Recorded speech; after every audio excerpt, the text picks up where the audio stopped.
Salut, c'est Alice et c'est surtout bientôt SN dans un tout petit peu plus d'un mois là. Donc je commence à regarder un peu les différentes sorties. Pour ça, je me base pas mal sur la liste publiée sur BGG qui est vraiment très cool de toutes les sorties. Le lien est dans la description. On peut les trier de différentes manières. Donc là, dans les sorties populaires, on voit Amon Cultiste qui moi me tente pas, c'est pas un jeu pour moi, mais voilà.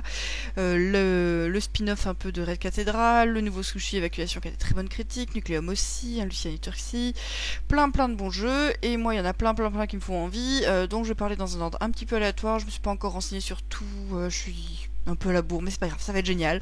Il y a plein de trucs qui vont être trop cool.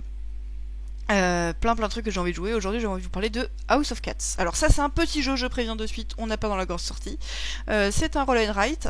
C'est quand même un roll and write de deux très grands noms, puisque c'est un jeu de William Attia et de Christian Amundsen Ostby.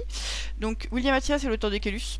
Et Christian Amundsen Ostby, il a fait Revive et Santa Maria, que j'adore. Escape, un jeu en temps réel, un petit jeu de dés, mais qui est vraiment topissime, c'est un de mes préférés.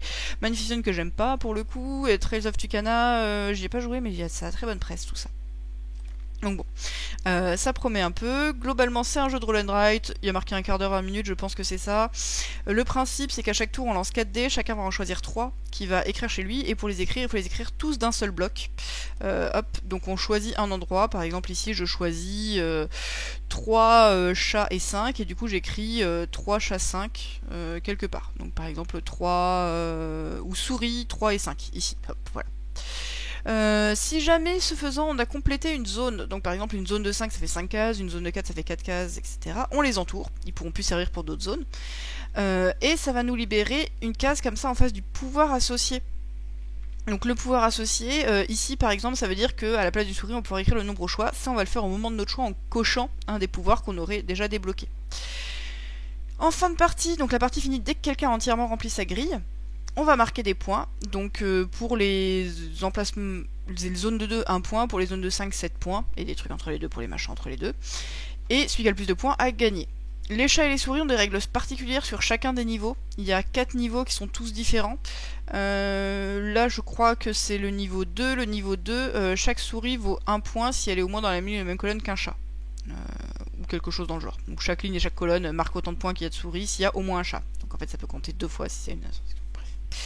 Le niveau 1, ça va être en fonction de chaque colonne et chaque ligne, est-ce qu'il y a une souris en face, et d'autres choses comme ça. Niveau 1, les chats on les écrit pas, en dessous ça va nous débloquer des pouvoirs qui vont nous permettre de réécrire des chiffres plus tard dans la partie. Donc, une petite mobilité par rapport à ça. Niveau 2, 3, 4, on va avoir un placement de départ qui déjà peut être différencié d'une personne à l'autre en fonction d'un premier petit choix initial, plus des zones, des cases un peu particulières où quand on écrit un chiffre dessus, on va marquer les points associés. Les règles sont vraiment super bien fichues. Elles sont disponibles en anglais là. Elles sont très illustrées, très agréables à lire. Vraiment, c'est impressionnant. Après, le jeu est pas difficile. Hein. Y a des petits commentaires rigolos. Voilà. On a donc dans le jeu, donc on a dit il y a 4 niveaux et il y a des pouvoirs associés. En fait, les pouvoirs ils sont variables d'une partie à l'autre et il y a l'air d'avoir pas mal des différents qui vont pas être associés au même chiffre, donc ça va plus ou moins encourager à faire certaines zones à certaines vitesses. Ça a l'air assez cool côté variabilité. Le niveau 4 aussi a l'air assez drôle, c'est que quand on écrit 4, enfin quand on ferme une zone, on va pouvoir agrandir notre zone de dessin. Donc on doit partir d'une petite zone à mon avis et qu'on va pouvoir pas mal l'étendre. Comme ça on fait un plateau de plus en plus grand et là ça finit quand tout le monde a fini son plateau. Donc à voir, à essayer. Ça me tente bien en tout cas. On n'est pas dans du gros jeu. On est dans du petit donc roll and write comme ça. Moi c'est une catégorie. Surtout avec ce genre de trucs qui ont l'air à niveau 3, c'est par zone là où on a envie d'avoir 3 chats et plein de souris sur le même truc. Donc c'est un format où j'aime bien ce côté un peu casse-tête sur comprendre au fur et à mesure des premières parties comment maximiser nos points, s'adapter au pouvoir, s'adapter au lancer de dés, faire des paris mais pas trop, avoir la bonne dose de j'essaye de bien rentabiliser mes points mais en même temps faut pas que j'attende des jets de dés trop précis pour trop se bloquer. C'est une catégorie où j'aime bien découvrir des jeux dedans. Après, on les joue et on passe à autre chose. Là, la variabilité des pouvoirs, tout ça, je pense que y a de quoi en faire quelques parties. J'irai voir, je prendrai certainement. Voilà. C'était House of Cats, un jeu qui sort à SN, comme beaucoup d'autres. Du coup, je vous dis à bientôt pour plein d'autres jeux. Ça va être trop bien. Et puis voilà. Salut!